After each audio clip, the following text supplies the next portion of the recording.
Hey everyone, Sean from Dungeon Printer here. I've been a little MIA for the last week or so, but I'm still trying to get all my transform issues worked out.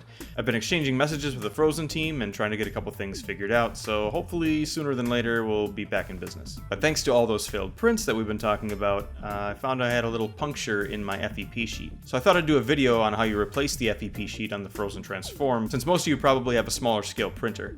It's a little bit different, had a few difficulties, worked my way through it. So hopefully this video helps you guys out and makes your experience a little bit better than mine.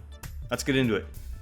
The first step is removing all 32 screws from the bottom of this thing, which by itself can take a while. Having an automated method of unscrewing these would make it quite a bit easier. Luckily, I have a superpower called editing. 2,000 years later. Much better. Now the first major difference between the transform and, say, the photon is that there's only a single piece of metal that holds it to the vat. With the photon you pinch the FEP between two sheets of metal and insert screws, and then you screw that whole thing into the vat, which makes it a lot easier to get the FEP tight and how you need it to be. One small tip before you start, make sure you put the frame in the right direction, by making sure the side with the sloped screw holes is facing up.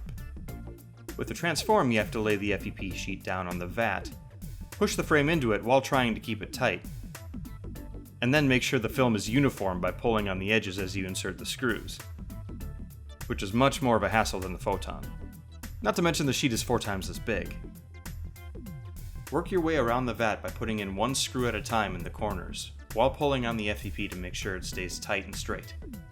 Then you can start putting your screws back in the middle by using the same method.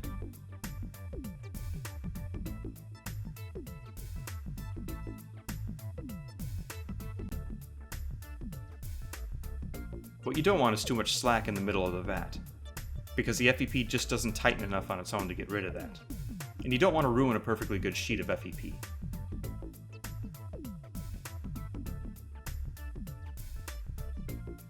It might save you some time to go through and poke all the holes first.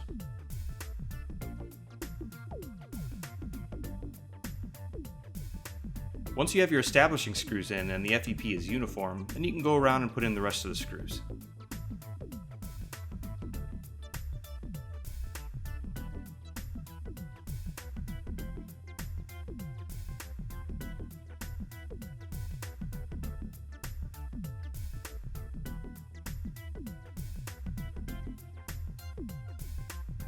Let's do some of that editing magic again.